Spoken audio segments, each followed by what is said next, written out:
Aku meminum segelas, ketenangan, dari ibu mertuaku demi menjaga keluarga. Tak tahu racun itu akan membuka mataku tentang suami yang tak pernah melindungiku. Dan sebuah pesta mewah yang berubah menjadi awal runtuhnya segalanya. Sebelum mulai ceritanya, komen dulu kalian dari kota atau negara mana. Aku pengen tahu. Jangan lupa like, subscribe, dan aktifkan lonceng, supaya channel ini makin berkembang. Ratih berdiri di balik jendela kaca besar ruang kerjanya, memandangi lobi hotel yang masih lengang di pagi hari. Cahaya matahari memantul di lantai marmer yang bersih, hasil kerja bertahun-tahun yang tak pernah benar-benar ia ceritakan pada siapapun. Ada rasa tenang yang biasanya ia rasakan setiap pagi, perasaan memiliki, mengendalikan, dan bertanggung jawab penuh. Namun pagi itu berbeda. Tenang itu retak, digantikan oleh rasa lelah yang tak sempat bernama. Permintaan itu masih terngiang di kepalanya. Cuma pakai hotelmu saja, Ratih. Sekali ini. Kalimat Arman semalam terdengar sederhana, hampir lembut. Tapi Ratih tahu, di balik nada itu, ada harapan yang tak memberi ruang penolakan. Ia menarik napas panjang ketika pintu ruangannya diketuk tanpa menunggu jawaban. Ratih, kamu di sini? Suara Bu Sulastri terdengar lantang, lebih seperti pengumuman daripada sapaan. Wanita itu masuk dengan langkah pasti, membawa map tebal dan ekspresi puas. Tatapannya berkeliling, seolah menilai ulang sesuatu yang sudah lama ia klaim dalam hati. Ibu. Ratih menoleh, tersenyum tipis. Ada yang bisa saya bantu? Kita harus segera bahas dekorasi pernikahan Maya, jawab Bu Sulastri sambil duduk tanpa dipersilakan. Aku sudah bicara dengan vendor langgananku. Mereka biasa pegang acara keluarga besar. Ratih mengangguk pelan. Keluarga besar, pikirnya. Bukan hotel Ratih, bukan bisnis Ratih. Selalu keluarga. Untuk vendor, Ratih mencoba menjaga nada suaranya tetap profesional. Hotel punya standar kerjasama. Nanti manajer kami. Ah, Doni itu, kan? Potong Bu Sulastri cepat. Nanti saja. Ini acara keluarga. Masa harus ribet aturan segala? Kata ribet itu menusuk lebih dalam dari yang seharusnya. Ratih menahan diri untuk tidak menjawab spontan. Ia menoleh ke arah pintu, berharap, entah mengapa, Arman muncul dan berkata sesuatu. Tapi suaminya tidak ada. Seperti biasa. Ia mengingat kembali malam sebelumnya, saat Arman duduk di sampingnya di sofa rumah mereka. Maya akan menikah. Tanggal sudah dekat. Gedung pernikahan mahal. Dan Hotel Ratih, hotel yang namanya terpampang besar di depan gedung, dianggap solusi paling masuk akal. Kamu kan pemiliknya, kata Arman waktu itu. Anggap saja kontribusimu sebagai kakak ipar. Ratih ingat ia diam cukup lama sebelum akhirnya mengangguk. Bukan karena ia sepenuhnya setuju, tapi karena lelah berdebat. Lelah menjelaskan bahwa setiap keputusan bisnis punya konsekuensi.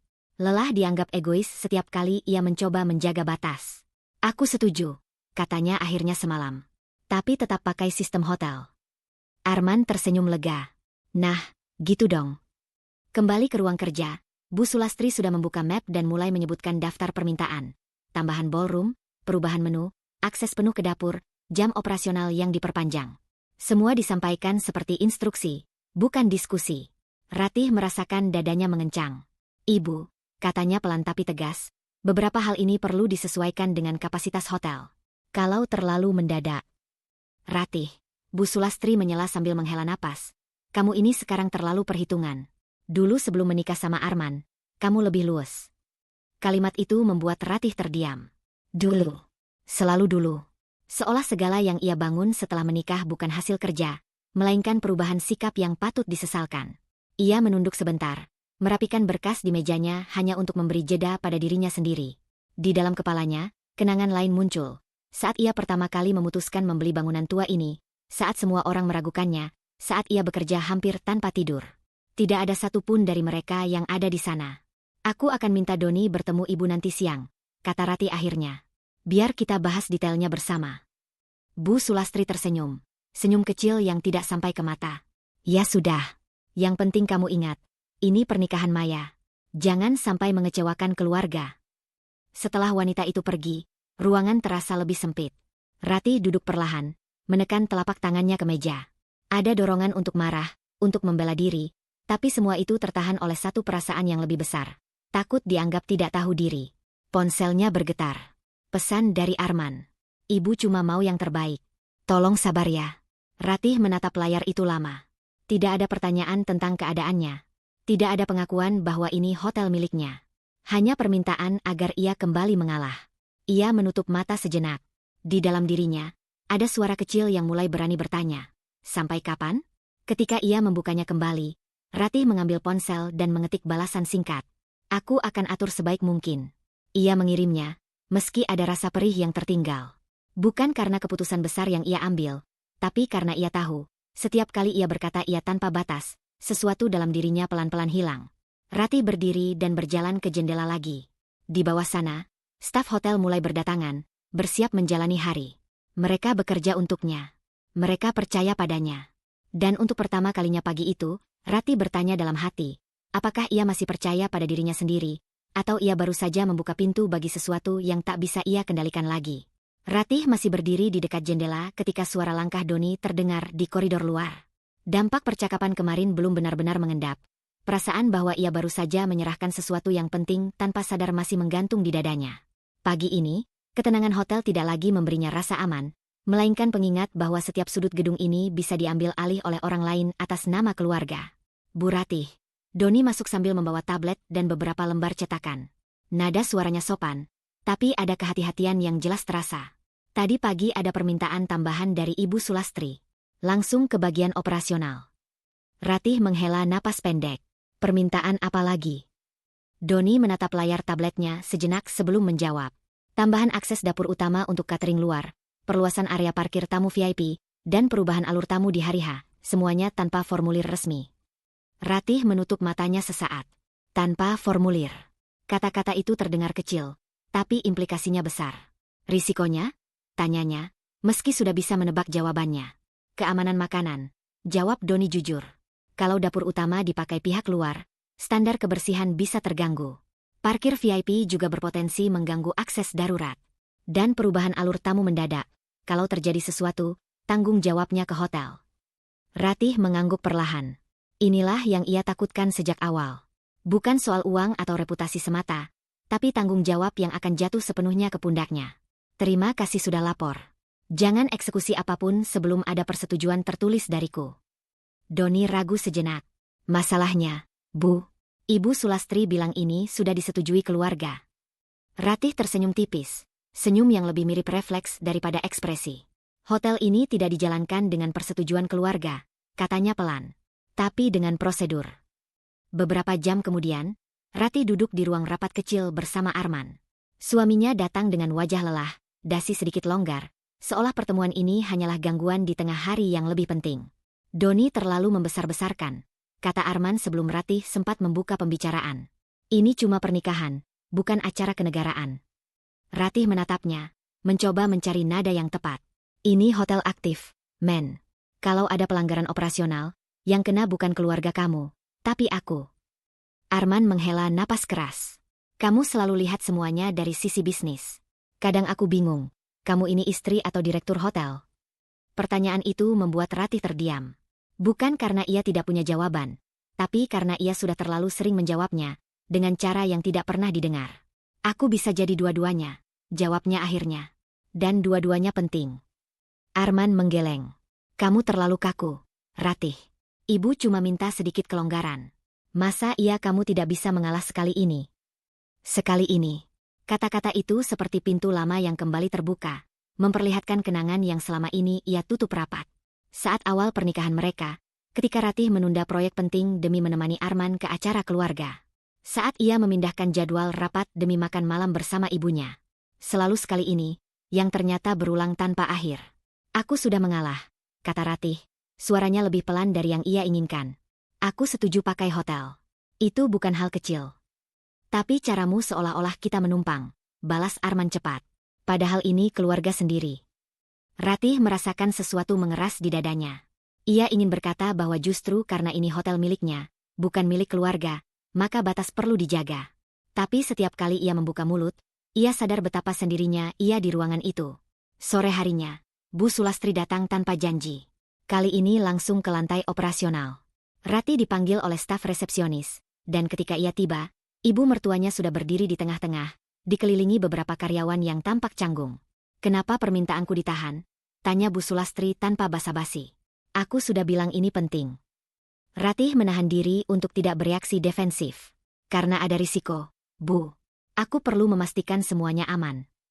Hotel ini berdiri karena keluarga kami juga, jawab Bu Sulastri tajam. Jangan bertingkah seolah kamu sendirian membangunnya. Kata-kata itu menghantam Ratih lebih keras dari yang ia duga. Ada dorongan untuk membela diri, untuk menyebutkan setiap malam tanpa tidur, setiap keputusan berani yang ia ambil sendirian. Tapi ia tahu, pembelaan itu tidak akan mengubah apapun. Ia hanya mengangguk singkat. Aku akan pertimbangkan. Tapi keputusan tetap di tanganku. Bu Sulastri menatapnya lama, lalu tersenyum dingin. Baik. Tapi jangan sampai pernikahan Maya terganggu hanya karena kamu ingin terlihat berkuasa. Setelah ibu mertuanya pergi, Ratih kembali ke ruang kerjanya dengan langkah berat. Ia duduk dan menatap layar komputernya tanpa benar-benar melihat apapun. Di dalam dirinya, luka lama itu kembali terasa. Bukan luka karena diserang, tapi karena tidak pernah dibela oleh orang yang seharusnya berdiri di sisinya. Ponselnya bergetar lagi.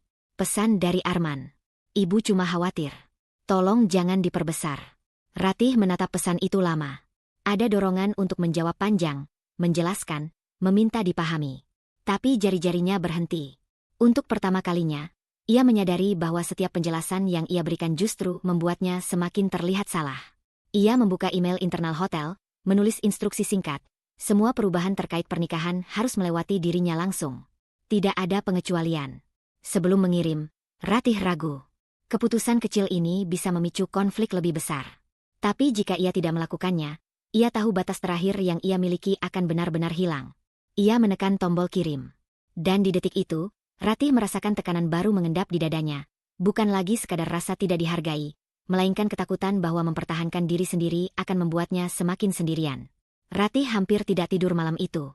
Setelah mengirim instruksi internal yang menegaskan bahwa semua keputusan pernikahan harus melewati dirinya, pikirannya terus berputar. Ada rasa bersalah yang tak sepenuhnya ia akui. Bukan karena ia merasa salah, melainkan karena ia tahu langkah kecil itu akan dibaca sebagai pembangkangan. Namun untuk pertama kalinya setelah lama, ia juga merasakan sesuatu yang lain, kelegaan tipis karena tidak sepenuhnya mengalah. Pagi itu, rumah terasa terlalu sunyi. Arman sudah berangkat lebih dulu, meninggalkan pesan singkat bahwa siang nanti akan ada rapat keluarga di rumah ibunya. Ratih tahu rapat itu bukan sekadar pembahasan teknis. Itu akan menjadi panggung penilaian, tempat ia kembali diposisikan sebagai pihak yang harus memahami situasi. Ia datang tepat waktu. Ruang tamu Bu Sulastri sudah tertata rapi. Meja dipenuhi kue-kue kecil dan cangkir-cangkir porselen. Maya duduk di sudut sofa, sibuk dengan ponselnya, hanya melirik sekilas saat Ratih masuk.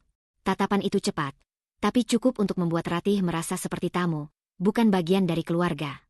Kamu kelihatan capek, kata Bu Sulastri sambil berdiri dari kursinya. Nada suaranya terdengar hangat, hampir keibuan. Duduk dulu. Minum ini. Ia menyodorkan segelas minuman berwarna pucat, aromanya lembut. Ratih ragu sejenak. Ini apa, Bu? Teh herbal, jawab Bu Sulastri cepat. Biar kamu lebih tenang. Kamu akhir-akhir ini kelihatan tegang. Ratih melirik Arman, berharap suaminya membaca keraguannya. Tapi Arman hanya mengangguk kecil, seolah berkata bahwa tidak ada yang perlu dipertanyakan. Rapat ini penting. Suasana harus dijaga. Ratih menerima gelas itu. Dalam hatinya, ia tahu ia sedang memilih sesuatu, bukan minuman itu, tapi perdamaian sementara. Ia meneguknya perlahan. Rasanya sedikit pahit, tapi ia mengabaikannya. Rapat dimulai tak lama kemudian. Bu Sulastri membuka pembicaraan dengan daftar hal-hal yang menurutnya masih kurang. Pencahayaan ballroom, jumlah tamu yang harus ditambah, akses khusus untuk kerabat jauh. Setiap poin disampaikan dengan nada yang sama, bukan permintaan, melainkan asumsi bahwa semua akan dipenuhi. Ratih mencoba fokus, mencatat, menyusun kalimat balasan yang tidak akan memicu konflik. Namun perlahan, sesuatu terasa tidak beres. Kepalanya mulai berat, seperti ditekan dari dalam. Ruangan terasa lebih terang dari sebelumnya. Suara-suara menjadi sedikit bergema. Kamu kenapa? Tanya Maya tanpa benar-benar menatapnya. Aku, nggak apa-apa, jawab Ratih, meski suaranya terdengar asing di telinganya sendiri. Ia meraih tepi meja, mencoba menstabilkan diri. Jantungnya berdegup lebih cepat. Pandangannya mengabur. Ada kilasan pikiran singkat, bahwa ia seharusnya tidak meminum apapun tanpa bertanya lebih jauh. Tapi penyesalan itu datang terlambat. Ratih. Arman akhirnya berdiri, wajahnya terlihat bingung.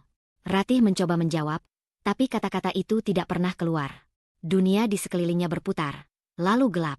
Ketika ia terjatuh, suara cangkir pecah terdengar lebih keras dari suara orang-orang yang berseru. Dalam kegelapan yang menelannya, Ratih masih sempat merasakan satu hal. Tubuhnya benar-benar menyerah, bukan karena lelah, tapi karena ia terlalu lama memaksa diri untuk kuat. Ia sadar sebentar, di sela-sela kabut tebal. Suara-suara datang dan pergi. Ia mendengar Bu Sulastri berkata sesuatu tentang tekanan pikiran. Mendengar Maya mengeluh karena rapat terhenti. Dan yang paling jelas, suara Arman, bukan memanggil namanya dengan panik, melainkan bertanya, kalau dia dibawa ke rumah sakit, rapat ini gimana? Pertanyaan itu menusuk lebih dalam daripada pusing yang mendera. Bahkan dalam kondisi setengah sadar, Ratih menangkap prioritas itu dengan jelas. Ketika ia akhirnya membuka mata sepenuhnya, ia sudah terbaring di sofa, kepala dialasi bantal. Lampu ruangan tampak terlalu terang. Bu Sulastri duduk di dekatnya, menepuk-nepuk tangannya dengan ekspresi cemas yang terasa aneh. Kamu terlalu memaksakan diri, kata ibu mertuanya. Makanya aku kasih minuman penenang.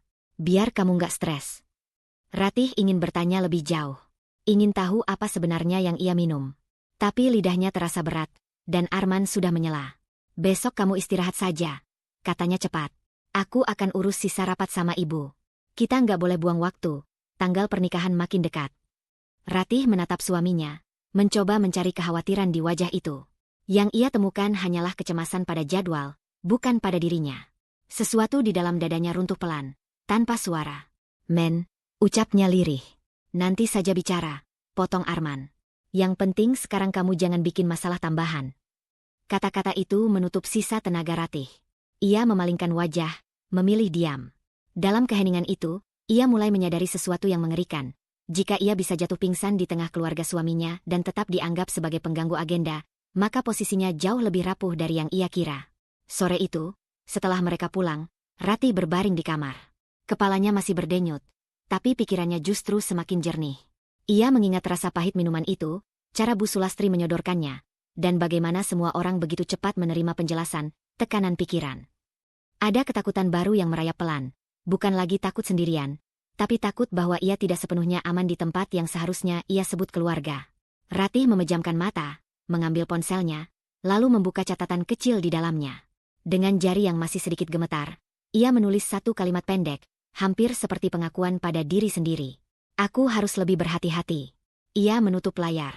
Keputusan itu kecil, nyaris tak terlihat. Tapi Ratih tahu, sejak detik ia meneguk minuman itu dan terjatuh tanpa ada yang benar-benar berdiri di sisinya, sesuatu telah berubah, dan perubahan itu tidak akan berhenti begitu saja. Kesadaran datang perlahan, seperti suara yang menembus air. Ratih merasakan dingin lebih dulu, bau antiseptik yang asing, lalu tekanan lembut di lengannya. Kelopak matanya terasa berat ketika ia membuka mata dan mendapati langit-langit putih dengan lampu terang yang menusuk. Detik berikutnya, bunyi alat medis berdetak teratur, mengingatkannya bahwa ia bukan di rumah. Bu Ratih, bisa dengar saya? Suara itu tenang, profesional. Ratih mengerjap, menoleh sedikit. Seorang pria berkemeja dokter berdiri di sisi ranjang, memegang papan catatan. Di baliknya, tirai IGD terbuka setengah, memperlihatkan bayangan orang-orang yang berdiri menunggu. Apa yang terjadi? Suara Ratih keluar lirih. Nama saya Fajar, kata dokter itu. Tadi ibu dibawa masuk dalam kondisi pingsan. Kami sudah melakukan pemeriksaan awal. Ratih menelan ludah. Kepalanya masih terasa berat, tetapi ingatannya kembali utuh. Rapat, minuman, rasa pahit, lalu gelap. Saya minum sesuatu sebelum rapat, katanya pelan. Setelah itu pusing. Dokter Fajar mengangguk, mencatat. Kami menemukan indikasi zat yang tidak seharusnya ada dalam tubuh ibu. Belum bisa kami simpulkan semuanya sekarang, tapi itu bukan sekadar kelelahan. Kalimat itu seperti batu yang dijatuhkan ke air tenang. Ratih memejamkan mata sejenak, merasakan getaran halus di dadanya. Bukan kaget, melainkan pengakuan pada firasat yang sejak kemarin ia abaikan. Tirai ditarik lebih lebar. Bu Sulastri masuk dengan langkah cepat, wajahnya tegang. Arman mengikutinya, terlihat gusar, bukan khawatir. Maya berdiri sedikit di belakang, matanya sibuk menilai ruangan. Dokter, saya ibu mertuanya, kata Bu Sulastri sebelum siapapun bertanya. Anak ini memang gampang pingsan kalau stres. Ratih membuka mata. Anak ini. Kata itu terdengar kecilkan dirinya di ranjang rumah sakit, di hadapan seorang dokter yang baru saja menyebutkan kata zat berbahaya.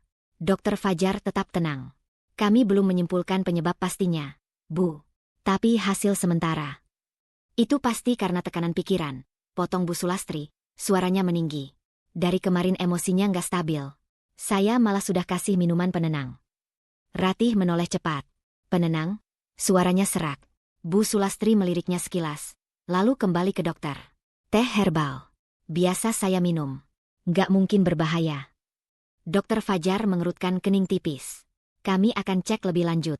Tapi yang kami temukan bukan efek teh biasa. Arman melangkah maju. Dok, mungkin istri saya terlalu capek. Dia memang tipe yang kalau stres suka berlebihan. Kata berlebihan itu membuat Ratih terdiam. Ia menatap Arman, mencari tanda keraguan, atau sekadar pertanyaan tentang kondisinya. Tidak ada. Yang ia lihat hanyalah keinginan untuk meredam situasi secepat mungkin. Ini bukan soal dramatisasi, kata Dokter Fajar, nadanya kini lebih tegas. Pasien kehilangan kesadaran mendadak. Itu tidak bisa dianggap sepele. Bu Sulastri mendengus. Ah, sekarang semua dibesar-besarkan. Sedikit saja masalah, langsung rumah sakit. Padahal jadwal pernikahan sudah mepet. Ratih memejamkan mata. Ada dorongan untuk berbicara, membela diri, menuntut penjelasan tentang minuman itu. Tapi tubuhnya masih lemah, dan kata-kata Bu Sulastri seperti menekan dadanya dari dalam. Men, ucapnya pelan, memanggil suaminya. Arman menoleh, tapi bukan dengan kelembutan. Istirahat dulu, Ratih. Jangan mikir yang aneh-aneh. Yang aneh-aneh. Kalimat itu membuat sesuatu dalam diri Ratih runtuh sepenuhnya. Ia sadar bahwa bahkan di ranjang IGD, dengan dokter yang menyebutkan zat berbahaya, suaminya memilih versi cerita yang paling nyaman bagi keluarganya. Dokter Fajar menatap Ratih dengan ekspresi yang sulit ia tafsirkan, campuran profesionalisme dan empati. Kami akan ambil sampel darah tambahan. Untuk keamanan. Ratih mengangguk kecil. Itu satu-satunya hal yang bisa ia lakukan tanpa harus berdebat.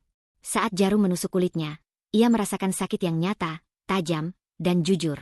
Berbeda dengan rasa sakit emosional yang sejak lama ia pendam. Bu Sulastri berbisik pada Arman, cukup keras untuk didengar. Lihat kan? Gara-gara sikapnya yang kaku, semua jadi ribet. Ratih memalingkan wajah ke arah lain. Ia tidak ingin air matanya jatuh di hadapan mereka. Bukan karena ia malu, tapi karena ia mulai mengerti. Setiap kali ia menunjukkan kelemahan, itu akan dipakai sebagai alasan untuk mengabaikannya. Beberapa saat kemudian, Dokter Fajar meminta keluarga menunggu di luar. Ruangan menjadi lebih tenang. Ratih menghela napas, menatap langit-langit lagi. Ada kesunyian yang aneh, bukan menenangkan, melainkan membuka ruang bagi pikiran-pikiran yang selama ini ia tekan. Kalau ini benar-benar berbahaya, pikirnya, dan mereka tetap menyangkal.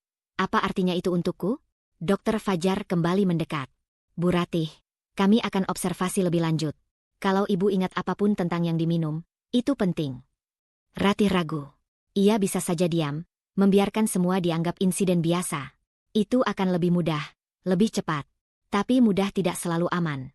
Itu dari ibu mertua saya, katanya akhirnya. Suaranya pelan tapi jelas. Katanya penenang. Dokter Fajar mengangguk, mencatat tanpa komentar.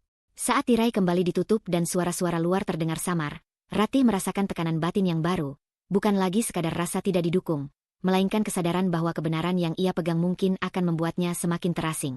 Ia meraih ponselnya yang diletakkan di meja samping ranjang. Jemarinya gemetar ketika ia membuka pesan, lalu berhenti. Ia tidak menghubungi Arman. Ia tidak menghubungi Bu Sulastri.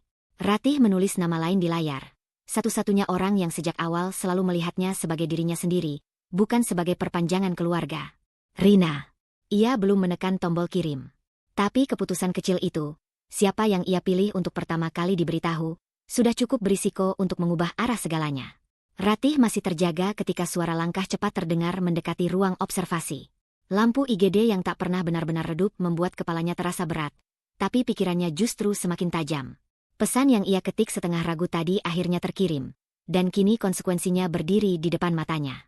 Ratih. Suara Rina terdengar tegas, nyaris tanpa jeda emosi. Sahabatnya itu langsung duduk di sisi ranjang, menatap wajah Ratih dengan sorot mata yang tidak mencoba menghibur, melainkan menilai. Rina selalu seperti itu, datang bukan untuk membenarkan perasaan, tapi untuk memastikan Ratih tidak tenggelam di dalamnya.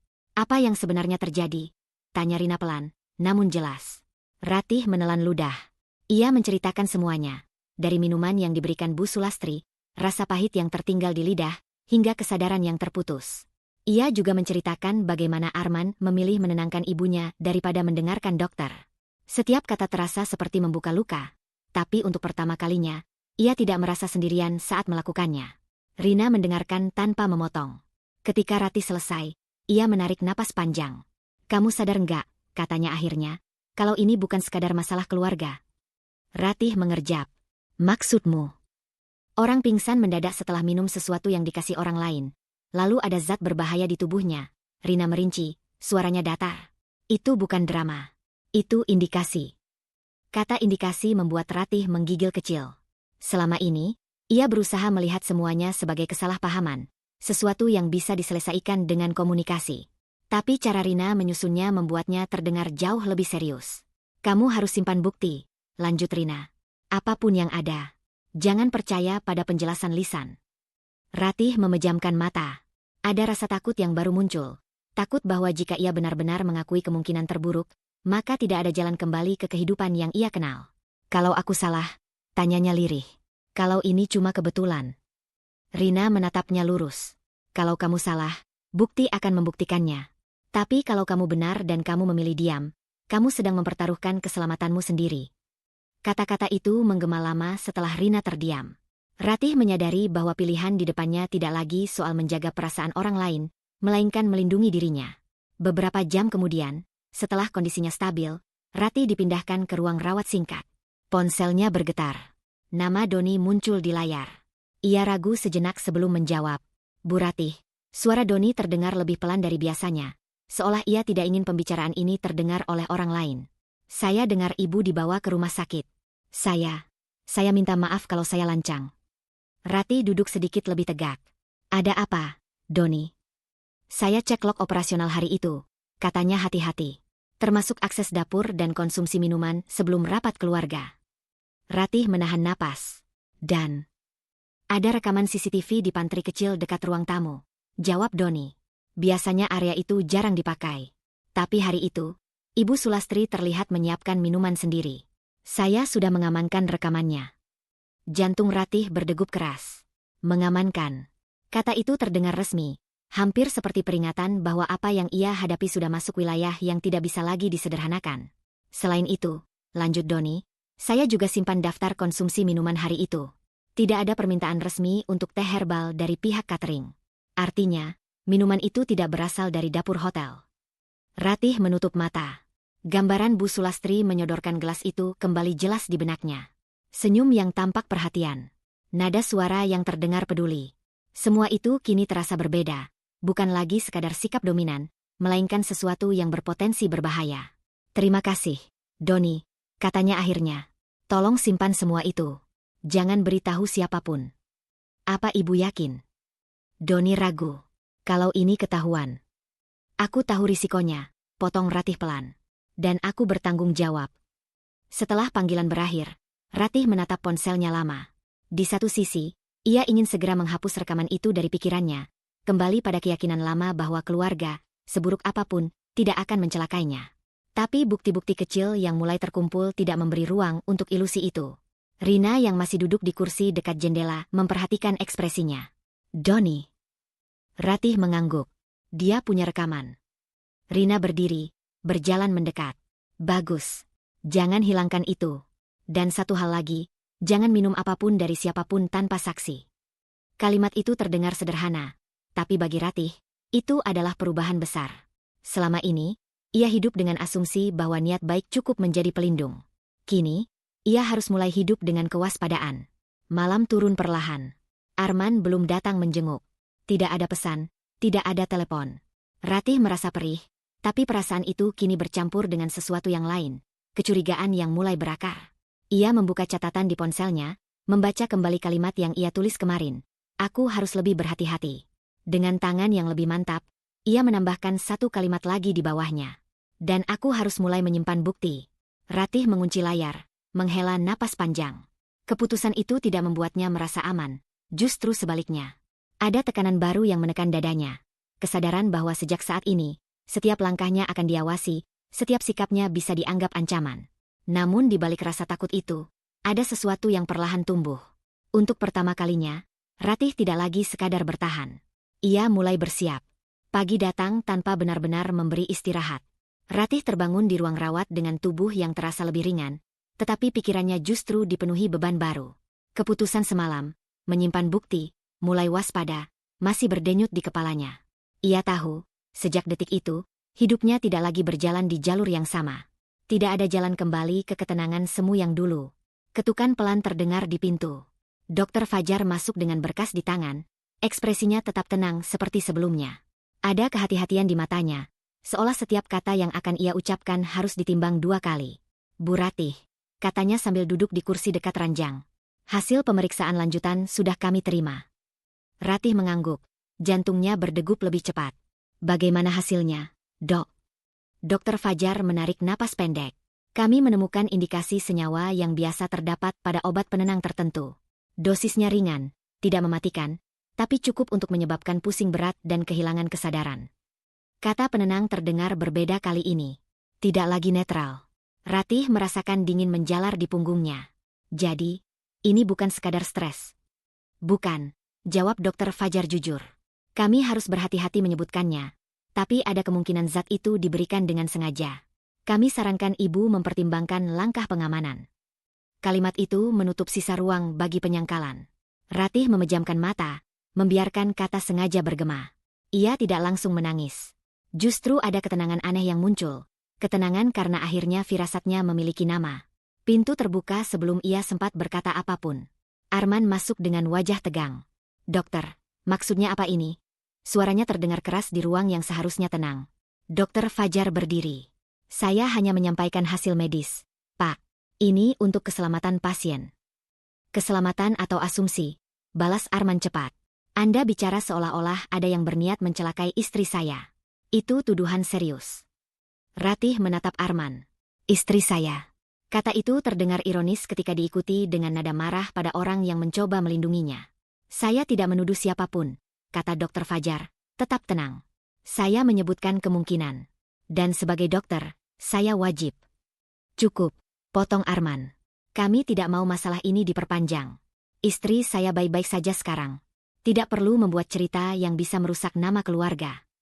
Ratih merasakan dadanya mengencang.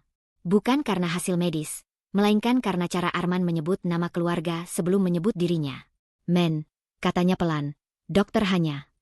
Ratih, Arman menoleh tajam. Aku mohon, jangan ikut-ikutan. Kamu tahu ibu seperti apa. Dia tidak mungkin melakukan hal seperti itu. Kata tidak mungkin terdengar absolut, menutup semua celah kemungkinan lain. Ratih menunduk, menyadari bahwa di mata Arman, bukti medis pun kalah oleh keyakinannya pada ibunya. Dokter Fajar memandang Ratih sejenak, lalu berkata, saya akan menuliskan laporan sesuai hasil pemeriksaan. Keputusan selanjutnya ada di tangan ibu. Setelah dokter pergi, keheningan mengisi ruangan. Arman berdiri di dekat jendela, membelakangi Ratih. Kamu harus berhenti menggali ini, katanya tanpa menoleh. Kita sudah cukup punya masalah. Ratih menarik napas dalam. Masalah bagi siapa? Arman berbalik, ekspresinya kesal. Bagi kita. Bagi keluarga. Pernikahan Maya sudah dekat. Kamu mau semua orang ingat hari bahagianya sebagai hari skandal. Ratih menatapnya lama.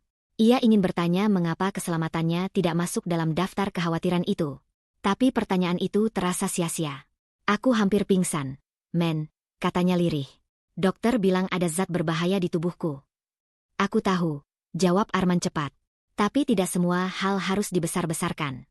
Kadang, diam itu lebih baik. Diam. Kata itu terdengar seperti perintah yang sudah terlalu sering ia patuhi. Diam ketika merasa diabaikan. Diam ketika batas-batasnya dilanggar. Diam demi menjaga sesuatu yang perlahan menggerogoti dirinya sendiri. Ratih menoleh ke meja samping ranjang, tempat ponselnya tergeletak. Di dalamnya ada rekaman yang diamankan Doni, catatan kecil yang ia buat sendiri, dan sekarang laporan medis yang akan segera resmi tercatat. Semua itu seperti batu-batu kecil yang menumpuk, membentuk jalan yang belum ia tahu ujungnya. Apa yang kamu inginkan dariku? Tanyanya akhirnya. Arman menghela napas. Aku ingin kamu sembuh, pulang, dan melupakan ini. Demi kita. Ratih tersenyum pahit. Demi kita selalu terdengar indah, tapi seringkali berarti demi yang lain. Ia menyadari bahwa pilihan di hadapannya tidak lagi netral. Apapun yang ia pilih akan melukai sesuatu, dirinya atau rumah tangganya. Arman mendekat, suaranya sedikit melunak. Percaya padaku. Jangan buat keputusan gegabah. Ratih tidak langsung menjawab. Ia memikirkan Rina yang memintanya menyimpan bukti. Doni yang berani mengamankan rekaman. Dokter Fajar yang, dengan segala risikonya, tetap menyebutkan kebenaran. Dan Arman, yang berdiri di depannya, meminta ia menutup mata. Aku butuh waktu, kata Ratih akhirnya. Arman mengangguk, seolah itu sudah cukup. Ia tidak melihat kegamangan di mata Ratih, atau mungkin memilih tidak melihatnya. Malam itu, setelah Arman pergi, Ratih duduk sendiri di ranjang. Ia membuka ponselnya, membaca ulang pesan-pesan yang masuk, tidak ada satu pun dari Arman. Hanya notifikasi dari rumah sakit dan satu pesan singkat dari Rina. Apapun pilihanmu, pastikan itu melindungimu. Ratih menatap layar itu lama. Di dalam dirinya, ada dua suara yang bertarung. Satu memintanya tetap diam demi pernikahan yang rapuh, satu lagi mendesaknya berdiri demi keselamatan yang nyata. Ia membuka aplikasi email, lalu menutupnya lagi. Membuka kontak Dokter Fajar, lalu berhenti. Keputusan besar belum ia ambil. Tapi sebelum mematikan layar, ia melakukan satu hal kecil. Mengunci semua bukti yang ia miliki ke penyimpanan aman dengan kata sandi baru, kata sandi yang tidak diketahui siapapun. Keputusan itu sederhana, hampir tak terlihat. Namun Ratih tahu, dengan satu tindakan kecil itu, ia baru saja memilih untuk tidak sepenuhnya diam. Ratih keluar dari rumah sakit dengan langkah pelan, tubuhnya sudah cukup kuat, tapi pikirannya belum sepenuhnya tenang. Keputusan kecil yang ia ambil malam sebelumnya, mengamankan bukti, memilih tidak sepenuhnya diam, masih terasa asing di dadanya.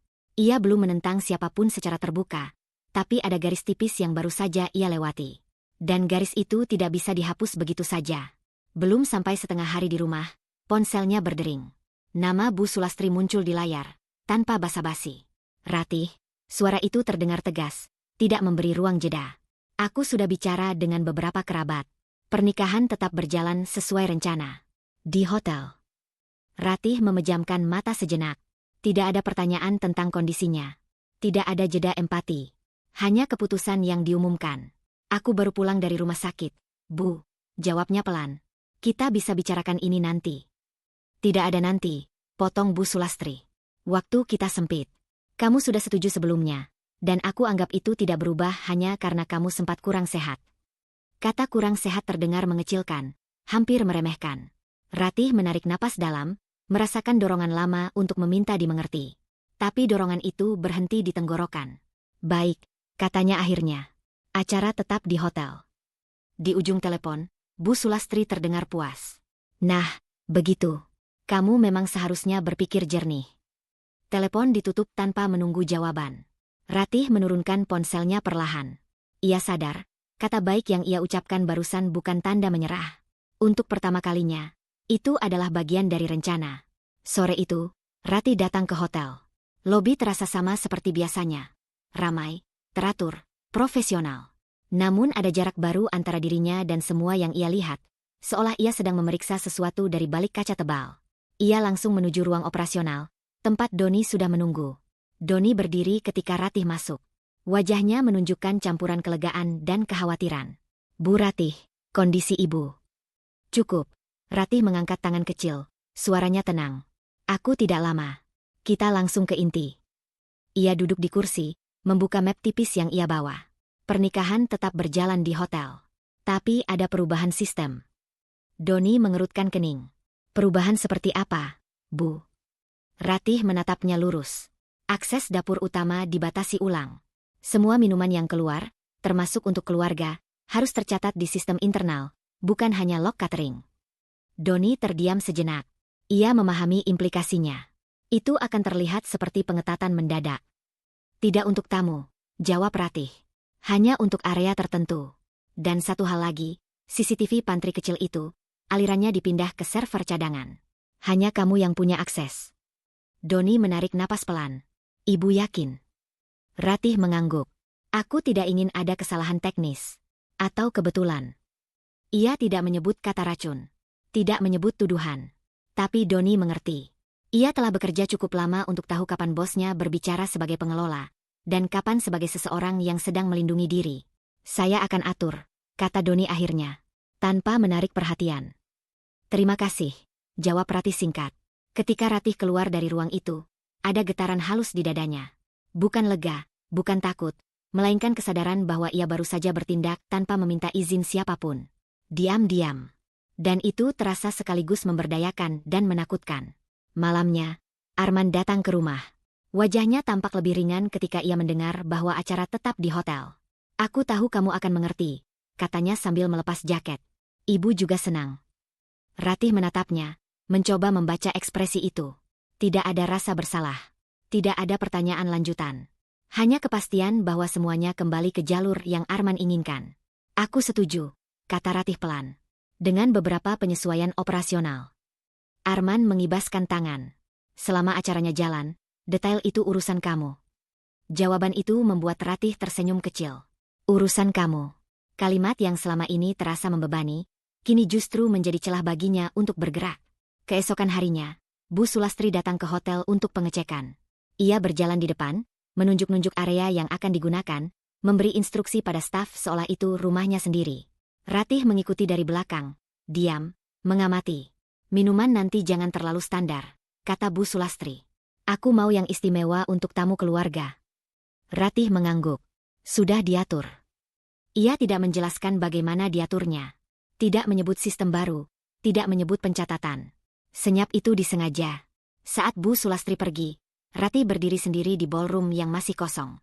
Cahaya lampu gantung memantul di lantai, menunggu keramaian yang akan datang. Di ruangan itu, Ratih merasakan dua hal bersamaan. Ketakutan bahwa ia sedang bermain di wilayah berbahaya, dan tekad baru untuk tidak lagi membiarkan segalanya terjadi tanpa kendalinya. Ponselnya bergetar. Pesan dari Doni singkat. Semua perubahan sudah aktif. Tidak ada yang curiga. Ratih menutup mata sejenak, menghela napas panjang. Ini bukan kemenangan.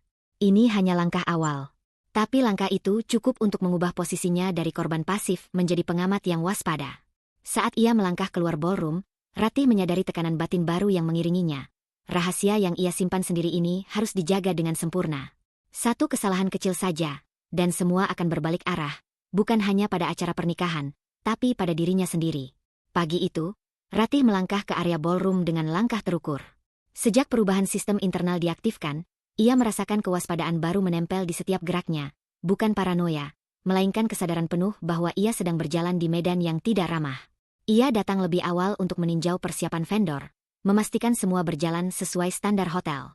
Bukan demi pesta, melainkan demi kendali.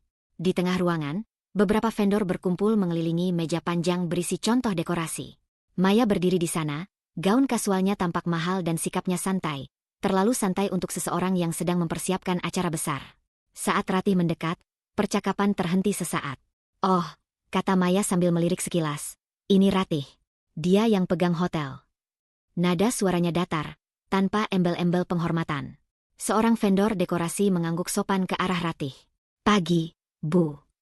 Maya tersenyum kecil, lalu menambahkan, "Tapi untuk konsep acara, kamu langsung ke aku saja ya. Soal teknis nanti Ratih bisa menyesuaikan." Ratih berhenti tepat di samping meja. Kalimat itu terdengar ringan, tapi maknanya jelas. Posisinya dipersempit. Ia menarik napas pelan. "Konsep dan teknis saling terkait," katanya tenang. "Beberapa pilihan dekorasi memengaruhi keamanan dan alur tamu." Maya mengangkat bahu. "Hotel kan fleksibel. Masa nggak bisa ngikutin maunya pengantin?" Beberapa vendor saling pandang, lalu menunduk, memilih diam. Ratih merasakan panas merambat ke wajahnya, bukan karena marah, melainkan karena sadar, di depan orang-orang ini, kewenangannya sedang dipereteli. "Ada batas fleksibilitas," jawab Ratih, "tetap menjaga nada. Dan itu tanggung jawab saya." Maya tersenyum tipis, senyum yang tidak ramah. "Tenang saja. Aku yakin kamu bisa mengatur. Lagi pula, ini kan acara keluarga." Kata keluarga kembali dipakai seperti palu. Ratih menatap Maya sejenak, mencoba mencari empati atau sekadar pengakuan bahwa hotel ini miliknya. Tidak ada. Yang ada hanya keyakinan bahwa Ratih akan selalu menyesuaikan diri.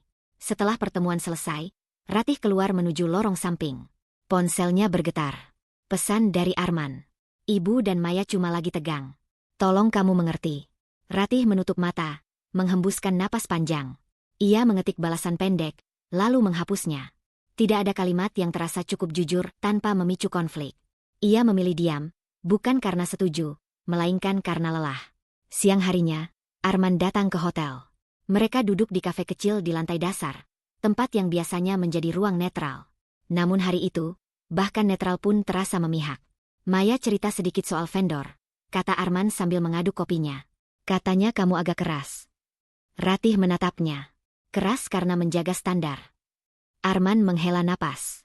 Ratih, ini bukan waktunya debat prinsip. Mengalah sekali lagi saja. Demi keluarga. Sekali lagi. Dua kata itu jatuh dengan bobot bertahun-tahun. Ratih menyandarkan punggungnya ke kursi. Mengalah yang keberapa, men? Arman mengernyit. Kamu selalu hitung-hitungan begini.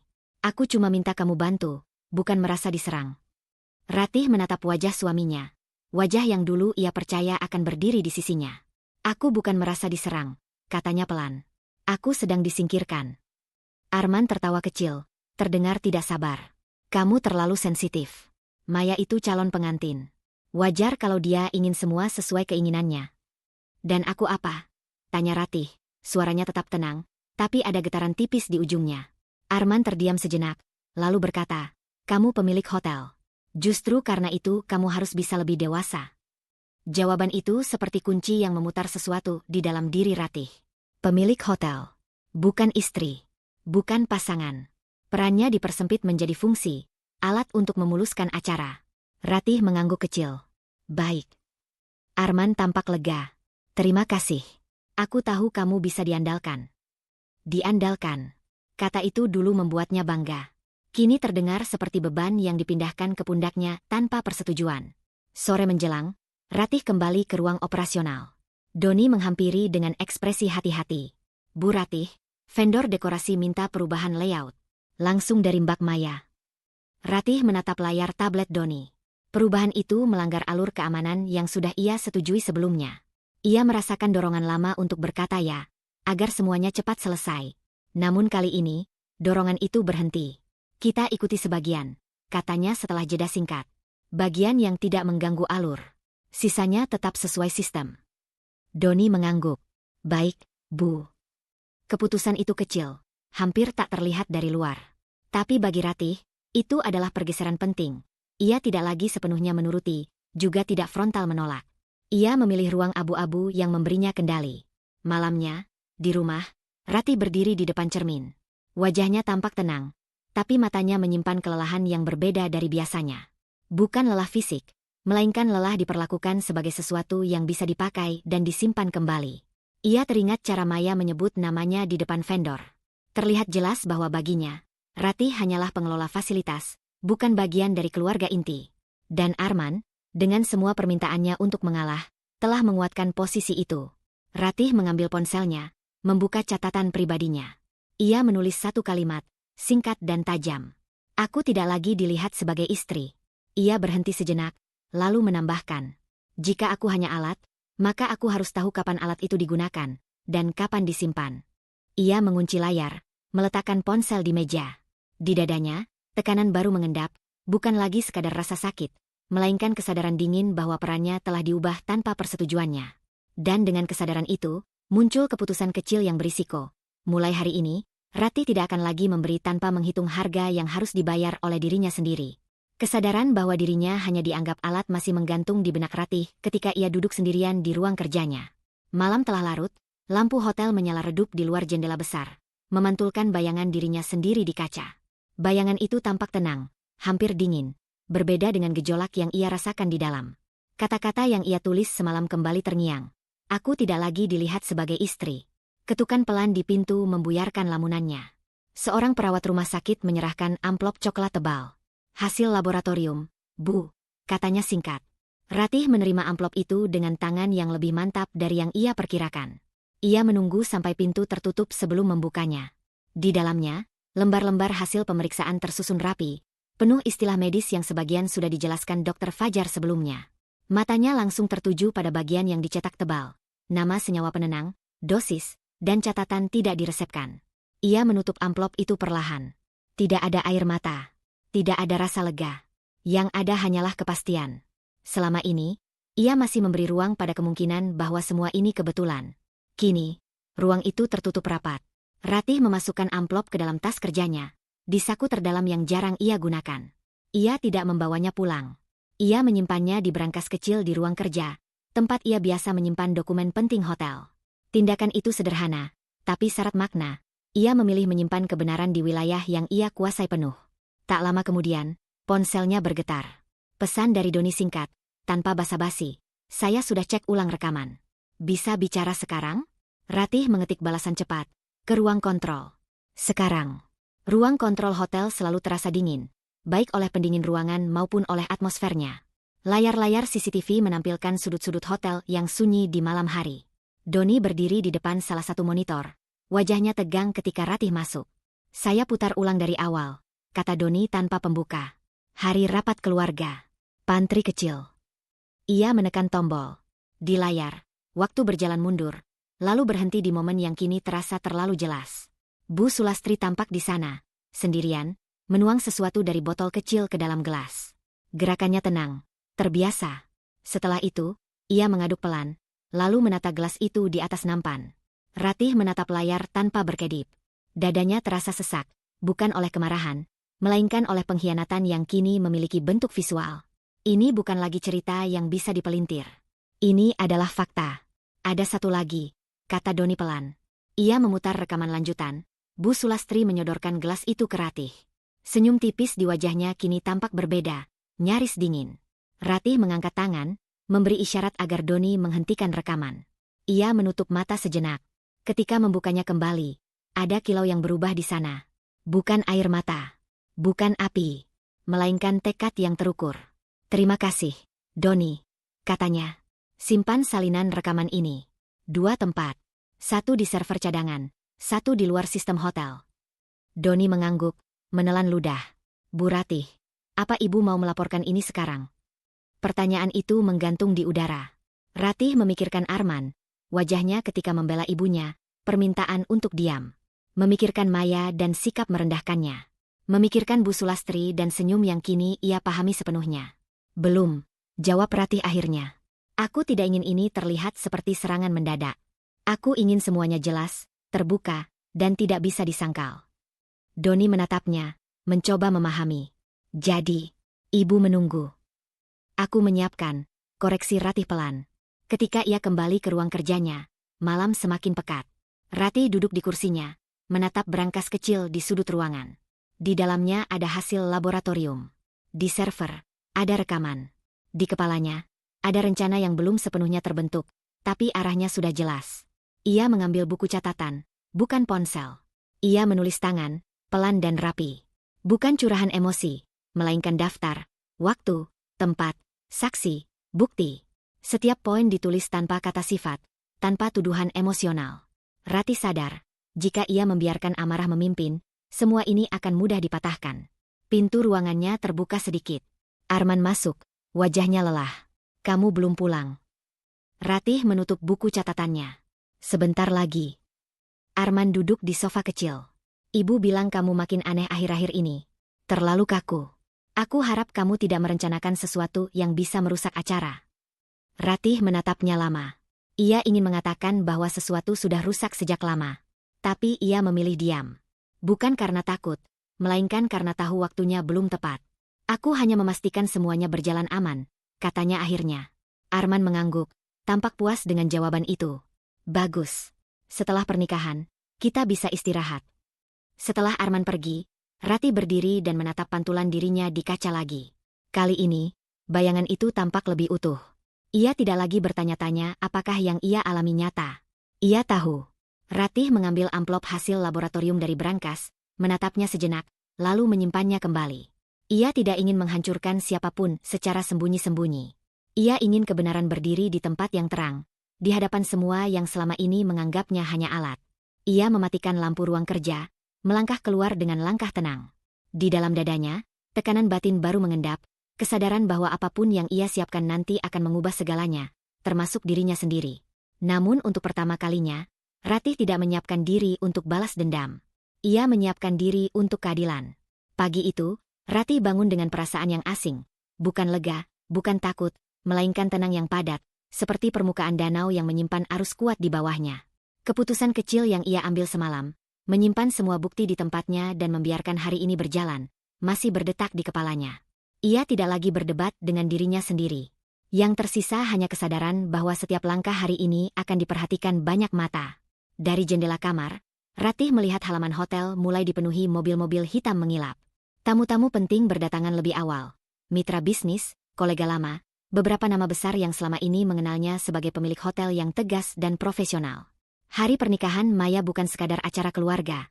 Ini panggung besar, dan hotelnya adalah pusat perhatian. Ratih mengenakan kebaya sederhana berwarna gading. Tidak mencolok, tidak ingin menjadi pusat sorotan. Ketika ia melangkah ke lobi, suasana sudah riuh. Rangkaian bunga memenuhi udara dengan aroma yang terlalu manis. Musik lembut mengalun, staf hotel bergerak cekatan. Sebagian besar menunduk hormat ketika melihatnya, menunggu instruksi yang tak pernah ia ucapkan. "Bu Ratih," sapa seorang vendor dekorasi dengan senyum profesional. Nada suaranya ragu, seolah menimbang posisi Ratih hari ini. Ada sedikit perubahan tata letak sesuai permintaan Bu Sulastri. Ratih mengangguk ringan. "Pastikan jalur evakuasi tetap sesuai standar," katanya singkat. Vendor itu terdiam sejenak, lalu mengangguk cepat. Perintah itu bukan hal baru, tapi cara Ratih mengucapkannya, tenang, tak terbantahkan, membuatnya kembali pada peran lama, pengelola, bukan tamu. Dari kejauhan, Bu Sulastri muncul seperti pusat gravitasi ruangan. Ia mengenakan kebaya mewah berwarna hijau zamrud, perhiasan berkilau menghiasi leher dan tangannya. Senyumnya lebar, suaranya lantang menyambut tamu-tamu yang datang, seolah hotel itu memang miliknya sejak awal. "Silakan, silakan," katanya sambil mengarahkan tamu ke meja resepsionis. "Hotel ini sudah saya atur khusus untuk hari bahagia keluarga kami." Ratih menyaksikan pemandangan itu tanpa ekspresi. Ada denyut kecil di dadanya, bukan marah, melainkan pengakuan pahit bahwa peran dirinya hari ini sengaja dikecilkan. Ia membiarkan Bu Sulastri menikmati panggung, karena ia tahu panggung yang sesungguhnya belum dimulai. Arman menghampirinya dengan wajah lebih santai dari biasanya. "Kamu kelihatan tenang," katanya, seolah mencari celah. Ratih menoleh, tersenyum tipis. "Kenapa? Aku harusnya bagaimana?" "Tidak." Arman menggeleng cepat. "Bagus. Aku cuma takut kamu masih kepikiran soal kemarin-kemarin." Ratih menatap matanya, membaca kelegaan yang tak ia sembunyikan. Ketika ia tidak bereaksi, Arman menganggap badai telah berlalu. Ia tidak tahu bahwa ketenangan ini bukan tanda menyerah, melainkan konsentrasi. "Aku fokus hari ini," jawab Ratih singkat. Arman tersenyum, menepuk bahunya sebelum beranjak membantu ibunya menyambut tamu lain. Ratih memperhatikan punggungnya menjauh, perasaan sepi menyelinap, kesadaran bahwa suaminya tidak lagi berdiri di sisinya, bahkan di hari sepenting ini. Di sudut lobi, Doni berdiri dengan tablet di tangan. Tatapannya bertemu dengan Ratih sejenak. Tidak ada kata, hanya anggukan kecil. Ratih membalasnya dengan isyarat hampir tak terlihat. Sistem internal yang ia ubah diam-diam mulai bekerja. Akses terbatas, pencatatan otomatis, kamera tambahan yang hanya Doni pahami. Tidak ada yang mencolok, tapi semuanya terkunci rapi. Tamu-tamu penting mulai memenuhi ballroom. Beberapa kolega bisnis Ratih menghampirinya, menyalami dengan hangat. "Hotel Anda luar biasa seperti biasa," puji seorang mitra lama. Ratih tersenyum sopan. "Terima kasih sudah datang." Di tengah percakapan ringan itu, Ratih merasakan tekanan batin yang berubah bentuk. Bukan lagi rasa sakit karena diabaikan, melainkan tanggung jawab pada dirinya sendiri. Ia berdiri di ruang yang ia bangun, dikelilingi orang-orang yang menghormatinya, kontras tajam dengan perlakuan keluarganya sendiri. Upacara pernikahan hampir dimulai. Bu Sulastri terlihat semakin percaya diri, memberi instruksi seolah ia direktur acara. Maya, dengan gaun putihnya, beberapa kali melirik Ratih dengan senyum tipis yang sulit ditafsirkan, antara menang dan meremehkan. Ratih memilih berdiri sedikit di belakang, menyatu dengan keramaian. Ia mendengarkan, mengamati. Setiap detail masuk ke dalam ingatannya. Siapa berbicara dengan siapa, siapa memberi perintah, siapa yang diabaikan. Ketenangannya bukan kebetulan, itu perisai. Ketika musik pengiring pengantin mulai mengalun, Ratih merasakan detak jantungnya meningkat. Bukan karena cemburu atau marah, melainkan karena ia tahu, setelah hari ini, tidak ada jalan kembali ke peran lama. Keputusan kecilnya untuk tetap diam hari ini membawa risiko besar. Jika ia salah langkah, ia bisa kehilangan segalanya. Ia menarik napas dalam-dalam. Di tengah gemerlap dan senyum palsu, Ratih menyadari tekanan batin baru mengikatnya. Menunggu saat yang tepat tanpa tenggelam oleh ketenangan yang ia ciptakan sendiri. Hari ini ia memilih diam, tapi diam itu bukan tanpa harga. Ketenangan yang Ratih bangun sejak pagi terasa semakin menipis seiring resepsi berjalan. Musik mengalun, gelas-gelas kristal berdenting, dan tawa tamu memenuhi ballroom hotelnya. Namun di balik semua itu, tubuh Ratih terasa tegang, seperti busur yang ditarik terlalu lama. Keputusan kecil berisiko yang ia ambil di akhir kini berdiri tepat di depan mata. Apakah ia akan tetap menjadi penonton dalam hidupnya sendiri, atau mengambil alih panggung dengan konsekuensi apapun? Ratih berdiri di sisi ruangan, memperhatikan Bu Sulastri yang berkeliling layaknya nyonya rumah sejati. Setiap tamu disambut dengan senyum bangga, setiap pujian diterima tanpa ragu. Arman berada tak jauh darinya, sibuk bercakap dengan rekan bisnis Ratih, menikmati reputasi yang bukan ia bangun sendiri. Pemandangan itu menusuk, tapi kali ini bukan melukai, ia justru menajamkan tekad Ratih. Doni mendekat dengan langkah terukur. "Semua siap," katanya lirih, tanpa menatap Ratih terlalu lama. Kalimat itu cukup. Tidak ada dorongan, tidak ada penilaian. Doni berdiri sebagai saksi dan pengaman, bukan penentu. Ratih mengangguk pelan. Di dadanya, konflik batin berputar cepat.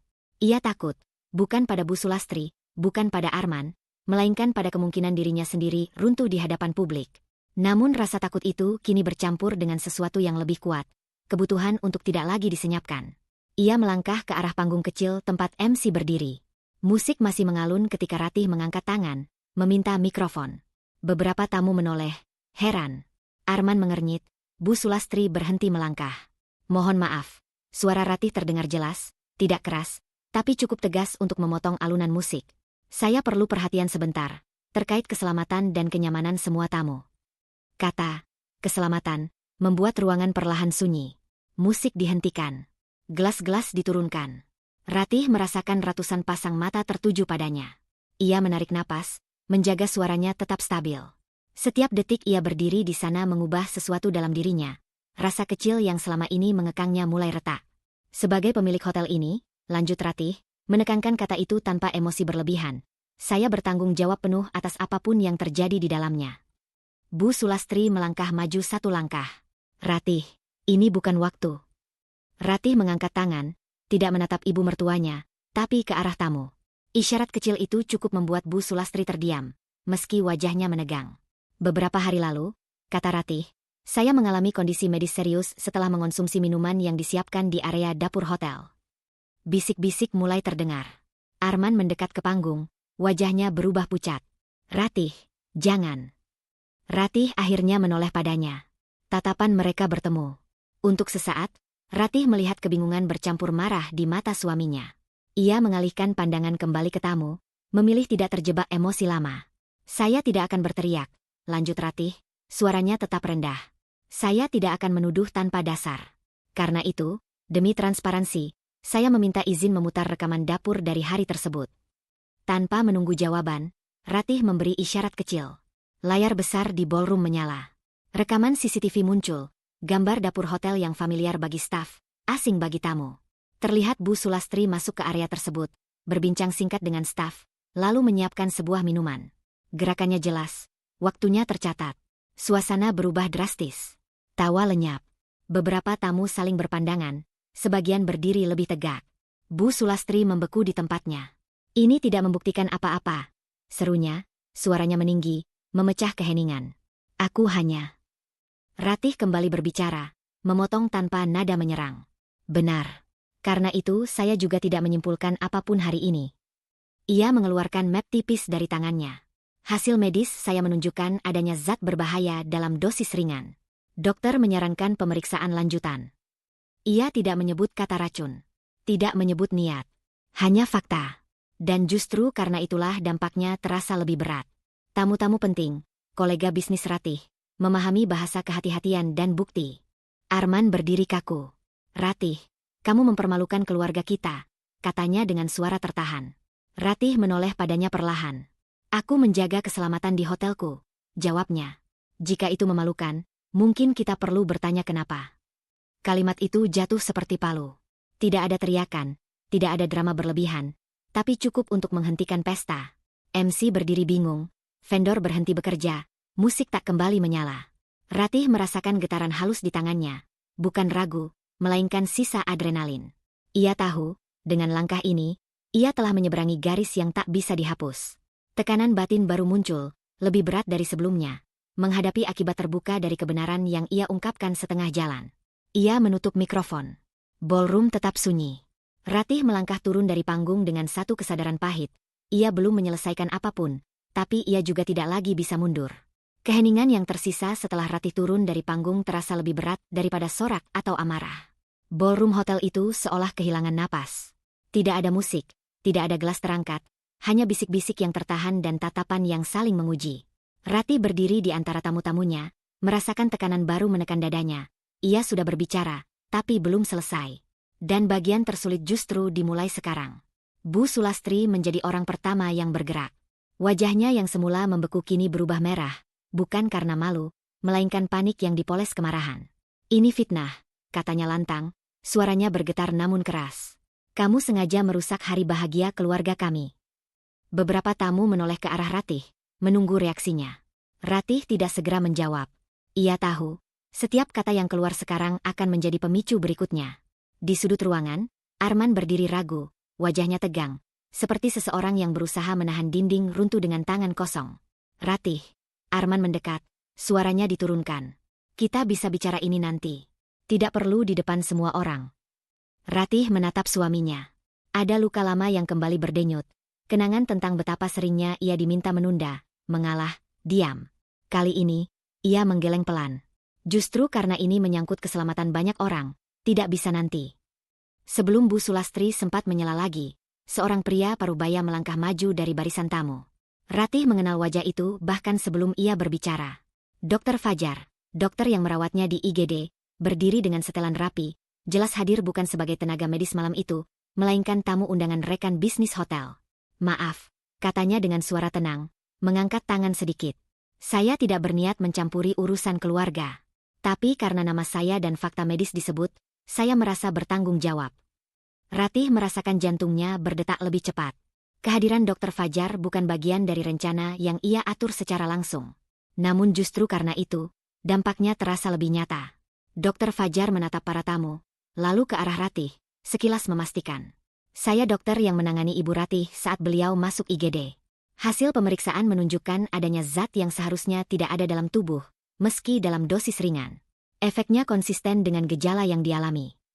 Ruangan kembali sunyi. Kali ini bukan karena terkejut, melainkan karena fakta telah diucapkan oleh pihak yang tidak berkepentingan langsung. Itu hanya reaksi alergi. Bu Sulastri memotong dengan suara tinggi. "Ratih sering sensitif. Dia memang suka membesar-besarkan keadaan." Ratih menutup mata sejenak. Tuduhan itu bukan hal baru. Yang berbeda adalah, kali ini ia tidak sendirian menghadapinya. Dr. Fajar menggeleng pelan. "Kami sudah mempertimbangkan kemungkinan tersebut. Namun hasil laboratorium tidak mendukung alergi biasa. Saya tidak menyebutkan siapa atau bagaimana zat itu masuk. Saya hanya menyampaikan kondisi medis." Bu Sulastri melangkah maju. Jaraknya kini hanya beberapa meter dari Ratih. "Kamu puas sekarang?" serunya, menuding Ratih.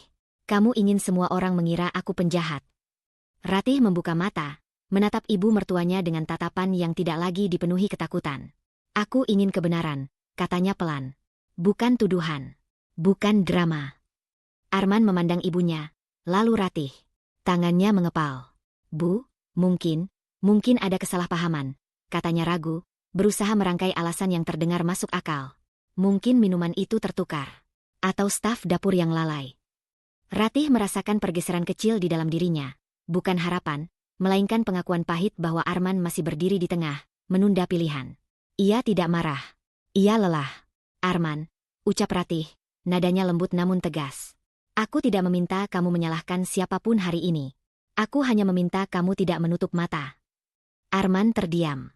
Tatapannya jatuh ke lantai, lalu kembali naik, terlihat goyah. Untuk pertama kalinya, Ratih melihat keretakan nyata dalam keyakinannya membela sang ibu. Beberapa tamu mulai berbisik lebih keras. Ada yang melangkah mundur, ada yang mendekat ingin mendengar lebih jelas. Reputasi hotel, nama keluarga, dan relasi bisnis kini terjerat dalam satu simpul tegang. Bu Sulastri tertawa pendek, suara yang dipaksakan. "Lihat," katanya, menghadap tamu. "Anakku sendiri ragu karena hasutan." Ratih selalu ingin menguasai segalanya, bahkan dengan cara kotor. Kalimat itu menusuk, tapi juga membuka sesuatu.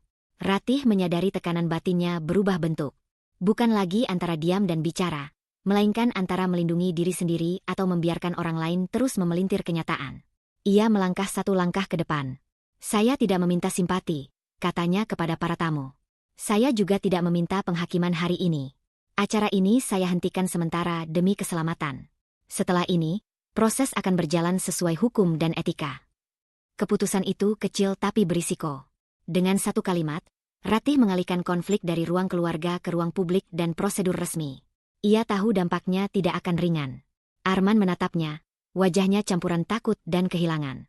Bu Sulastri terdiam, napasnya terengah, paniknya semakin sulit disembunyikan. Ratih menghela napas dalam-dalam. Tekanan batin baru menyelimutinya. Ketika kebenaran mulai berdiri, ia harus siap kehilangan apapun yang selama ini ia pertahankan. Keputusan Ratih sebelumnya menggantung di udara seperti kabut tebal.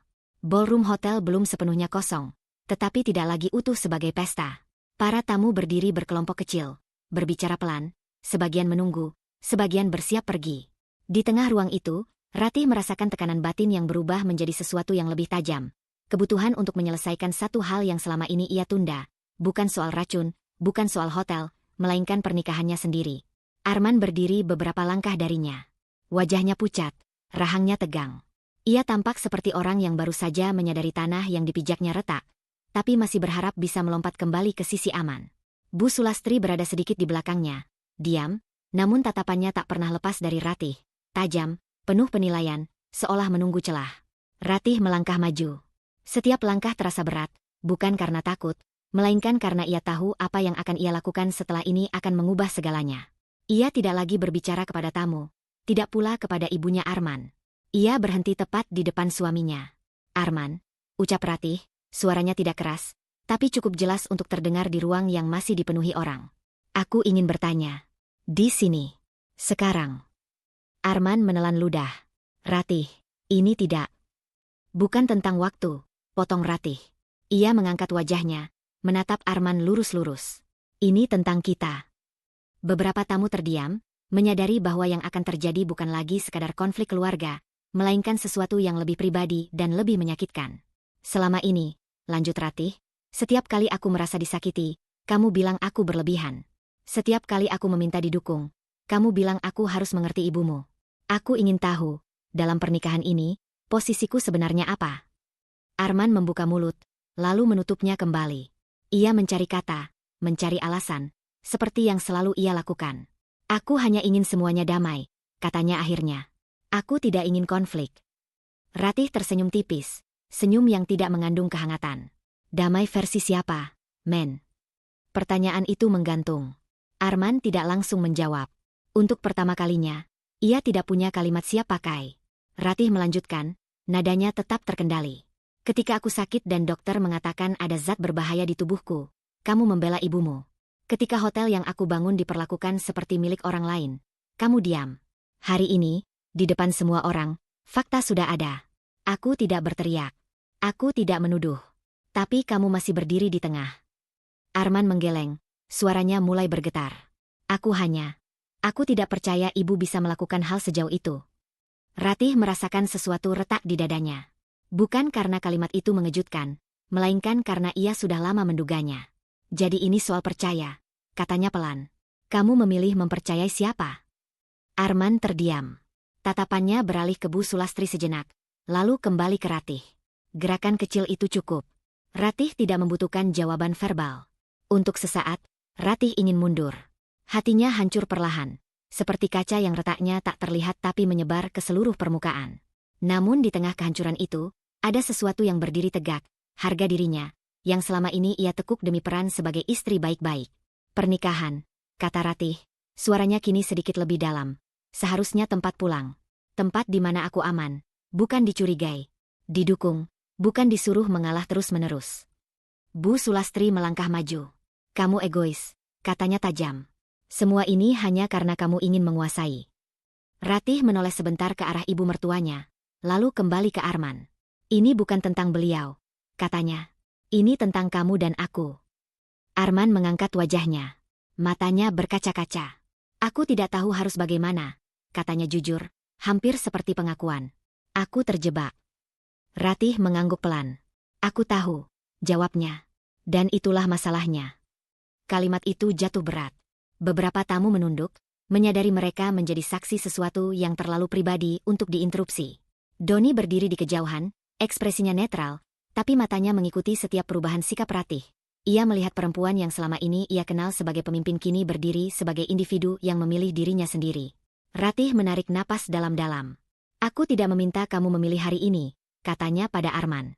"Aku hanya ingin kamu mengakui bahwa selama ini aku berdiri sendiri." Arman membuka mulut, lalu menutupnya lagi. Tidak ada bantahan. Tidak ada pembelaan. Untuk pertama kalinya, ia tak bisa menyangkal fakta itu. Keheningan yang mengikuti lebih keras dari teriakan. Ratih merasakan air mata menggenang, tapi ia tidak membiarkannya jatuh. Ia berdiri tegak, bahunya lurus, meski dadanya sesak. "Aku sudah terlalu lama menunggu," katanya lirih, namun cukup terdengar. "Dan mulai hari ini, aku berhenti menunggu." Kalimat itu bukan ancaman, bukan keputusan final, belum. Tapi cukup untuk menandai pergeseran besar dalam dirinya. Ratih melangkah mundur satu langkah, menciptakan jarak antara dirinya dan Arman, jarak yang selama ini ada tapi baru kini terlihat. Tekanan batin baru menyelimuti Ratih, keberanian untuk berdiri tanpa pegangan, sambil menyadari bahwa setelah ini, tidak ada lagi ilusi yang bisa melindungi hatinya. Kalimat terakhir Ratih di hadapan Arman masih menggantung ketika suara langkah tergesa dan bisik panik menyusup dari pintu ballroom. Beberapa tamu menoleh bersamaan. Pihak berwenang tiba tanpa sirene, tanpa drama berlebihan. Justru ketenangan itulah yang membuat suasana semakin mencekam. Skandal tidak selalu datang dengan teriakan. Kadang ia masuk dengan map tipis dan wajah-wajah datar. Ratih berdiri diam. Keberanian yang ia kumpulkan kini diuji bentuk lain. Menyaksikan konsekuensi bergerak tanpa bisa dihentikan. Dadanya terasa sesak, bukan karena ragu, melainkan karena sadar bahwa apapun yang terjadi setelah ini tidak bisa diputar ulang. Bu Sulastri bereaksi paling cepat. "Apa maksudnya ini?" Suaranya meninggi, memantul di dinding ballroom yang kini terasa dingin. "Ini acara keluarga." Salah satu petugas menjelaskan singkat dan profesional, menyebut laporan awal, bukti rekaman, dan kebutuhan klarifikasi lebih lanjut. Tidak ada tuduhan panjang, tidak ada penghakiman di tempat. Justru prosedur itulah yang membuat Bu Sulastri kehilangan pijakan. Ia menoleh ke sekeliling, mencari dukungan, kepada tamu, kepada Arman, namun yang ia temukan hanya jarak. Arman melangkah maju, refleks melindungi ibunya muncul kembali. "Pak, ini pasti salah paham," katanya cepat. "Kita bisa bicarakan baik-baik." Ratih menyaksikan pemandangan itu dengan perasaan yang bercampur. Dulu, ia akan maju juga, berdiri di sisi Arman, menenangkan suasana. Kali ini, ia tetap di tempatnya. Setiap detik diamnya adalah pilihan. Bu Sulastri akhirnya dibawa keluar. Tidak diseret, tidak dipermalukan secara fisik, namun tatapan para tamu, kamera ponsel yang terangkat diam-diam, dan bisik-bisik yang tak tertahan menjadikan langkahnya berat. Skandal itu nyata, dan pesta berakhir tanpa pengumuman resmi. Musik tak pernah kembali menyala. Ballroom perlahan kosong. Vendor membereskan perlengkapan tanpa bicara. MC pamit dengan wajah pucat. Doni memberi isyarat kepada tim keamanan internal untuk menutup akses tertentu. Keputusan teknis yang terasa seperti penutup babak. Ratih melangkah ke koridor samping, mencari udara. Tangannya gemetar halus. Ia bersandar sebentar pada dinding, menutup mata, mengatur napas. Ini bukan kemenangan. Ini harga. Arman menyusul. Langkahnya tergesa, wajahnya kacau. "Ratih," katanya, nada suaranya berubah, tidak lagi defensif, melainkan memohon. "Tolong, kita hentikan di sini." Ratih membuka mata. "Hentikan apa?" "Kasus ini," jawab Arman cepat. "Kamu sudah menyampaikan semuanya. Ibu sudah dipermalukan. Keluarga kita, namaku, semua bisa hancur." Ratih menatapnya lama. Dalam tatapan itu, ia melihat lelaki yang ia nikahi. Bingung, takut, dan masih berusaha menyelamatkan sesuatu yang ia sebut keluarga tanpa benar-benar menyertakan Ratih di dalamnya. "Arman," ucap Ratih pelan, "ketika aku hampir pingsan di rumah sendiri, kamu memintaku diam. Ketika dokter bicara, kamu marah. Ketika bukti muncul, kamu minta aku menunda. Sekarang kamu minta aku menutup kasus." Arman mengusap wajahnya. "Aku cuma minta waktu. Kita bisa selesaikan ini internal. Demi keluarga." Ratih menggeleng perlahan. "Keluarga yang mana?" tanyanya. Pertanyaan itu bukan sindiran, melainkan pencarian batas. "Keluarga yang memintaku mengorbankan keselamatan dan martabatku agar terlihat utuh." Arman terdiam. "Aku janji akan berubah," katanya, suaranya pecah. "Aku akan berdiri di pihakmu. Tolong, Ratih, kali ini saja." Janji itu menghantam Ratih tepat di dada. Ada bagian dirinya yang ingin percaya, bukan karena lemah, tetapi karena cinta lama yang belum sepenuhnya padam. Namun bersamaan dengan itu, muncul suara lain, lebih tenang dan tegas. Keselamatan tidak bisa ditunda oleh janji. Ini bukan soal berdiri di pihakku hari ini, jawab Ratih. Ini soal menghentikan pola yang membahayakan. Jika aku menutup kasus ini, apa yang berubah? Aku kembali diam. Kamu kembali di tengah. Arman menunduk. Ibu itu orang tuaku, katanya lirih. Ratih mengangguk. Dan aku istrimu, balasnya. Yang hampir kehilangan nyawa. Keheningan di antara mereka memanjang. Ratih merasakan air mata mengancam, tapi ia tetap tegak. Harga dirinya tidak berteriak. Ia berdiri. Aku tidak menutup kasus ini, katanya akhirnya. Aku memilih keselamatan dan martabatku. Arman menatapnya, matanya merah. Kamu tahu apa artinya ini? Aku tahu, jawab Ratih. Dan aku siap menanggungnya. Keputusan itu kecil dalam bentuk satu kalimat, namun berisiko besar. Ia tahu dampaknya. Reputasi, pernikahan, masa depan yang belum jelas. Namun untuk pertama kalinya, ketakutan tidak mengendalikan langkahnya. Arman mundur satu langkah, seolah jarak itu baru terasa sekarang. Ratih merasakan pergeseran terakhir malam ini, bukan lagi antara benar dan salah, melainkan antara siapa yang ia lindungi. Ketika Arman berbalik pergi, Ratih menahan napas. Tekanan batin baru menutup episode ini. Keberanian untuk menghadapi hari esok tanpa perisai keluarga, hanya dengan kebenaran yang ia pilih untuk tidak lagi ditutup. Keheningan setelah kepergian Arman pada malam itu tidak langsung hilang. Ia tinggal, menempel di dinding-dinding hotel, di kamar yang dulu mereka tempati bersama, dan di dada Ratih yang masih berdenyut oleh sisa keputusan besar. Dampak emosional belum reda. Ratih merasakan kehilangan yang nyata, bukan hanya tentang pernikahan yang retak, tetapi tentang mimpi lama yang akhirnya ia lepaskan dengan sadar. Pagi berikutnya, Ratih kembali ke kantor utama hotel. Cahaya matahari masuk dari jendela kaca besar, memantul di lantai marmer yang ia pilih sendiri bertahun-tahun lalu. Doni sudah menunggunya dengan map laporan di tangan, sikapnya tetap profesional. Namun sorot matanya menyimpan dukungan yang tak pernah ia ucapkan berlebihan. Operasional kembali stabil, kata Doni. Beberapa mitra sempat ragu, tapi setelah klarifikasi resmi, mereka memilih bertahan. Ratih mengangguk. Ada rasa lega yang tenang, bukan euforia. Setiap keputusan yang ia ambil sejak hari pernikahan membawa konsekuensi, dan ia menerimanya satu persatu. Ia menandatangani beberapa dokumen, lalu berhenti sejenak, menatap logo hotel yang terpasang di dinding. Untuk pertama kalinya sejak lama, ia merasa berdiri di tempat yang benar tanpa perlu membuktikan apapun. Beberapa hari kemudian, proses perpisahan dengan Arman berlangsung singkat dan dingin. Tidak ada teriakan, tidak ada drama. Mereka duduk berhadapan di ruang yang netral, berbicara seperlunya. Arman terlihat lelah, seperti seseorang yang akhirnya kehabisan alasan. Aku menyesal, katanya pelan, tanpa menatap Ratih. Aku terlalu lama membiarkan kamu sendirian. Ratih mendengarkan. Hatinya tidak lagi bergejolak seperti sebelumnya. Penyesalan itu datang terlambat, tapi ia tidak menolaknya dengan marah. Aku percaya kamu menyesal, jawab Ratih tenang. Tapi aku tidak bisa kembali ke hidup yang membuatku mengecil. Arman mengangguk, seolah memahami untuk pertama kalinya. Mereka berpisah tanpa janji. Ratih melangkah keluar ruangan itu dengan langkah yang tidak ringan, namun jelas arahnya. Waktu berjalan. Luka tidak hilang begitu saja, tetapi berubah bentuk. Ratih kembali memimpin hotel sepenuhnya. Ia hadir di rapat-rapat penting, mengambil keputusan strategis, dan membangun ulang kepercayaan publik dengan konsistensi, bukan pembelaan emosional. Rina, sahabat yang sejak awal menuntutnya berpikir jernih, datang berkunjung suatu sore, duduk di kafe hotel sambil memperhatikan Ratih bekerja. Kamu kelihatan berbeda, ujar Rina. Bukan lebih keras, lebih utuh. Ratih tersenyum kecil. Aku baru sadar, selama ini aku mengira dicintai berarti terus mengalah. Rina mengangkat alis, menunggu. Ternyata, lanjut Ratih, cinta yang sehat tidak pernah meminta kita mengorbankan keselamatan dan harga diri. Percakapan itu menutup satu lapisan luka lama. Ratih tidak lagi menyalahkan dirinya atas apa yang terjadi. Ia melihat masa lalu sebagai rangkaian pilihan yang kini memberinya kejelasan. Suatu pagi, Ratih berdiri di balkon lantai atas hotel, memandang aktivitas di bawah, tamu datang dan pergi, staf bekerja dengan ritme yang teratur. Doni berdiri di sampingnya, menjelaskan rencana pengembangan sistem keamanan baru, pelajaran yang ia ambil dari pengalaman pahit.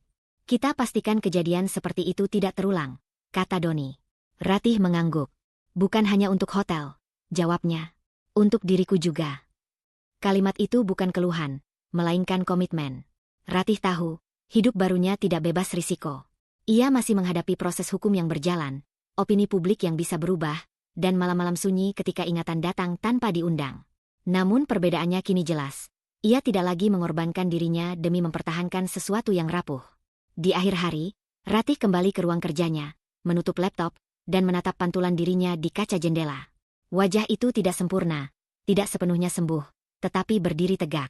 Tidak ada kebencian yang ia bawa ke depan, hanya kejelasan tentang batas dan nilai dirinya sendiri. Ratih melangkah keluar ruangan, mematikan lampu, dan menutup pintu dengan lembut. Hidup barunya tidak dimulai dengan sorak kemenangan, melainkan dengan kesadaran yang tenang. Ia memilih dirinya, dan itu cukup. Cerita ini berakhir bukan dengan kehancuran, melainkan dengan harga diri yang kembali pulang, utuh, sadar, dan siap melangkah tanpa harus kehilangan diri sendiri lagi. Dalam hidup, cinta dan keluarga seharusnya menjadi tempat paling aman, bukan ruang yang memaksa kita meniadakan diri sendiri. Ketika pengorbanan terus diminta tanpa empati, dan keselamatan atau martabat kita dianggap sepele, itu bukan lagi cinta, melainkan kebiasaan yang menyakiti. Belajarlah mendengar suara batin sendiri, karena menjaga diri bukanlah bentuk egoisme, melainkan tanggung jawab pada hidup yang kita miliki. Terima kasih telah setia mengikuti perjalanan Ratih hingga akhir. Semoga kisah ini memberi keberanian untuk memilih kejelasan, batas yang sehat, dan harga diri yang utuh. Sampai jumpa di cerita berikutnya. Tetaplah kuat, sadar, dan penuh kasih pada diri sendiri.